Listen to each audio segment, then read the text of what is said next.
Hey guys, I'm Trevor. I'm Vincent. And we're the Anthony and Todd Show. Today we're going to be taking a look at the latest collaborative project by Rico Nasty and Kenny Beats, Anger Management.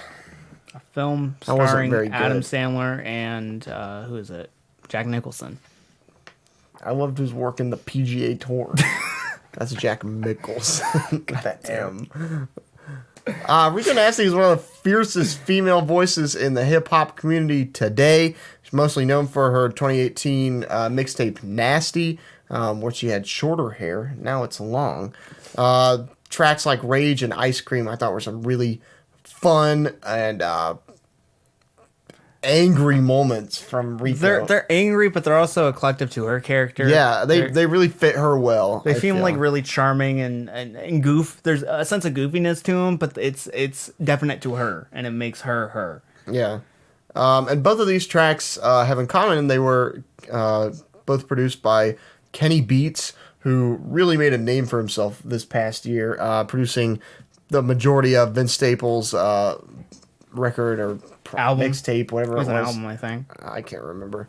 FM, as well as Freddie Gibbs' mixtape Freddie. He also produced for everybody from 03 Greedo, Ski Mask Slump God, JPEG Mafia, and most importantly, Zach Fox. I'm going to dip my balls in some Thousand Island dressing because I have depression. Have you watched that yet? Yes. Okay, good. I'm really glad that he used his talents on that. If you haven't seen the episode of The Cave with Zach Fox and Kenny Beats, I suggest you pause this video and go watch that first because I feel like that's an essential watch. It's so cringy. It's fantastic. Moving forward, Nasty wasn't super well reviewed by us. I felt like it was kind of underwhelming in a sense. But what Kenny Beats did produce on there, the chemistry between him and Rico was incredible. Yeah. And those two tracks produced by him just made the entire tape. That's like what sticks out in my mind. And so they went ahead and released two really awesome singles, Sandy and Roof, and then announced this project after hyping it up quite a bit. And it finally came out. Yeah, I thought this was going to be Rico Nasty's Columbia Records debut, but it turns out it's not. It's just kind of a 18-minute it's just like side project. SoundCloud release. It just, while I do enjoy this release a bit, I just feel like it's so short. And after 2018, which was kind of a year that established the short record, like the 20-minute album, this kind of goes like a little bit too short. And too spread out as well. It just feels too many tracks. It feels like I'm not getting enough focus here on like set alone tracks. Like while I enjoy moments like Code and G Code, they don't seem as polished as some of the singles like Sandy or Roof, or even going back to the Nasty with Rage or Ice Cream. They don't seem fully there. While I like her performance, Rico dominates the track whenever she's on the mic, and Kenny's Beats production, his style of trap is kind of like mixing trap, like modern day trap, with like someone like LP's production. Just that kind of like very synthetic, like hyper saturated sound. It's really catchy as well. Yeah. It works, but it just isn't around long enough, and I feel like it just isn't able to maintain my focus. Moments like She Code and Hatin and Big Titties are all bouncy fun, but they just don't either seem like they take too long, like moments like Big Titties. I feel like they're just around for a little bit too long. It's Earth Gang's fault. No, I don't really think it's Earth Gang, because I really enjoy Johnny Venus's performance. It matches that eclectic nature of the track. But then we get into, I think his name's Dr. Dot. He's okay. He's fine. I don't have anything against him, but I feel like if it was followed up with a more, credible performance from Rico, it would have made it seem a little bit more hype. But Rico comes on after, and it just seems kind of dead.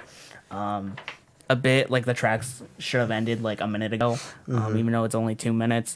This Nasty World skit, it's 48 seconds, but it feels like 2 fucking minutes. It's really dumb. It seems so imperfect. This is like one of the worst skits I've heard in a long while. Like, it seems like supposed to like improvised fun, but it just doesn't come off as that. Yeah, it feels extremely like fake. And I understand like it is a it is a radio station or like a TV show kind of thing where like these things are overly scripted. Yeah. But this just felt like super forced. This felt like Justin Roiland like ad libs, just like him, just like fucking around and just off the tip of his tongue creating some like impromptu mess. But like this is just not funny. It isn't, and it just kind of it makes me a little uncomfortable. It takes up too much space too for like, even though it is a minute, it's like this album is only 18 minutes and you're wasting a minute to like do an unfunny skit. And having like some of these like kind of little skits minutes, like saying this is the Rico Nasty anger management tape, I feel like only take up time. An album is short and is leaving less of an impact than it already is. Moments like Mood with Splurge. Splurge he's too slow and too quiet for Rico. Rico's like Honestly, out screaming. Splurge might as well have been Blueface at one point because like the beat is way too slow for either of them, and Splurge has no idea how to count anything. Like he has no idea how to count music, and so like he'll just go, and Rico will try to like pull him back a little bit because like these guys trade off verses, but not like how normally people would trade off verses would be like big chunk, big chunk, big chunk. This is literally like two lines, line, Yeah. and they would always be trading off. And like just trying to build the track off of that was so difficult. I felt like it was pulling teeth. It was extremely hard to listen to Splurge just like do his own thing, and then Rico trying to like pull him back, and then Splurge going back again was just incredibly jarring. Yeah. I enjoy the moment Sellout saying, I feel like that's probably one of the tracks. I'm not a sellout, but I still sell out. I think it's one of the ones that feels the most defined on here. And again, while I like on the track again, while the lyricism's fine, I feel like Rico's auto-tune just is unnecessary, and it makes her seem not like Rico Nasty or something that I would give the attributes to Rico Nasty. It makes her seem too like almost like polished in a sense. I just don't like it. It kind of makes her feel like she's trying to be like a Cardi B type or like even like a Doja Cat. It just doesn't fit. Cause like you need that like type of like jaggedness to Rico because that's what she's always been to often have this like smoothing out edge now. It just doesn't work on that one track. Yeah. While the lyricism's fine, I just feel like her performance on that, or at least how the pitching is, it just doesn't work out. But overall, I'm just kind of left in the dirt of just what I wanted out of this project, and I guess what we actually got in the 18 minutes. It just seems too short. It doesn't seem like there's enough here. While I think Rico and Kenny Beats have like an incredible amount of chemistry, I just feel like we're not getting into full-fledged tracks. No. And I don't think, none of these tracks go past 3 minutes for something that's only 18 minutes. It doesn't seem... I think overall it was like a weird experience. Like you said, last year with like Kanye's 5 albums that he produced in a couple of weeks, he really solidified like what it meant to have like a short 20-minute or so album.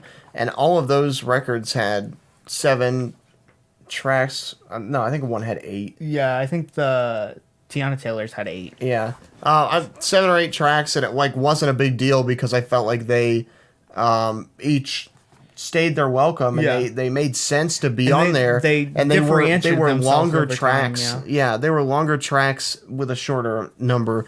But this one, like you said, like the skit takes up time. It takes up a track number. Like there's no reason that it should be like 9 tracks for only like 18 minutes. It doesn't even reach 20 minutes, and it's more tracks than any of those past Kanye produced records, which is bizarre to me. And like I really enjoy a lot of Rico's performances on here. I like her collaboration with Earth Gang and Bauer. I liked her even her chemistry with the additional production of Harry Fraud. Yeah, Harry Fraud's Relative. I thought that was really cool. Yeah. Sell Out and Again were really great tracks.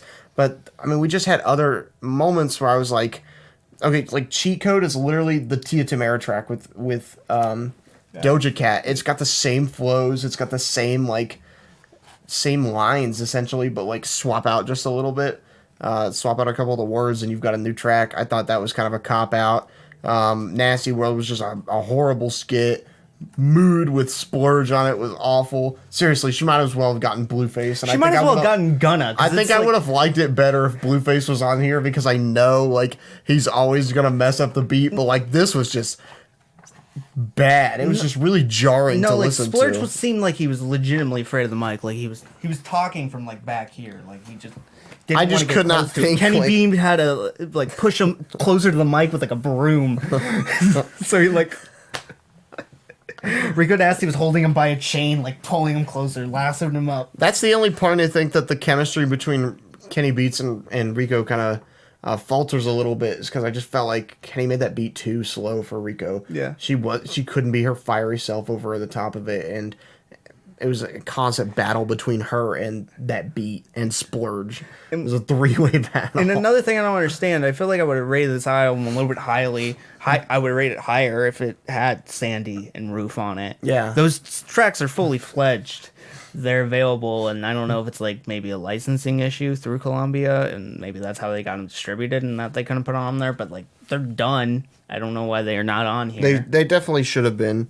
Because that would have added like 6 minutes. Yeah, and I think it would have had more credibility. But overall, when all was said was done, overall, when all was said and done, I did really enjoy Rico's fiery performance. I love seeing more of her. I think I actually like this tape better than I did Nasty. Yeah, I from like last year. it's shorter than Nasty. I feel like there's more moments between her and Kenny Beats, which is always welcome, but I feel like it's just not enough polish I would expect to see after Nasty. Right.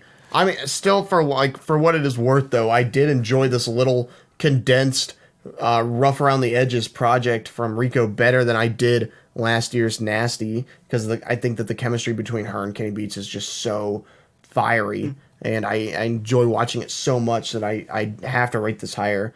Overall, I think I'm probably gonna give this like a 7.25. Yeah, keep in mind that all like scores are like futile, meaningless. Right now at this current moment, I think it's like a 6 to 7, somewhere in that range. I know these two have potential. I've seen it with my I've heard it with my very own ears, and the fact that it just isn't on here, and the fact that this thing kind of feels rushed at parts, especially the fact that it's only 18 minutes, just is kind of disappointing. I don't know if they were trying to get this out like right now before. I'm saying, like, I saw so many tweets and so many posts about like, hey, we're in the studio today. Hey, we're in the studio today. And that's been for like past month and a half. No, and well, now finally they released it, and this is all like we got. They've made this album in like 2 weeks, I think. It's just a little disappointing. Or no, was it 2 weeks or was it 3 days? I forget. There was one. They've been hanging out for so much longer than that, and it felt like they were like just hyping this thing up. And then all of Because a the whole sudden, entire this is all time they we were just got. making fun of Zach Fox. And then Zach Fox was like photoshopping photos of Kenny Beats without teeth. And that's how they were spending their time. They needed to put more time into making Evidently. music instead of making more time making fun of Kenny. I don't know. Yeah, it was disappointing in parts. After this, I still think Kenny Beats and Rico Nasty have an intense amount of chemistry together. It just doesn't end up being the most important part of this record, which is weird. I think I'm saying the same thing I said last week on Rico Nasty. Rico Nasty was the best thing about Rage. She still is the best thing about this tape. For some reason, she just isn't able to like get a full force on her records for some weird reason. I just don't know what the problem seems to be. Still don't understand it. But yeah, regardless, until next time, guys, I'm Vincent. I'm Trevor. And see you, boys. Bye, everybody.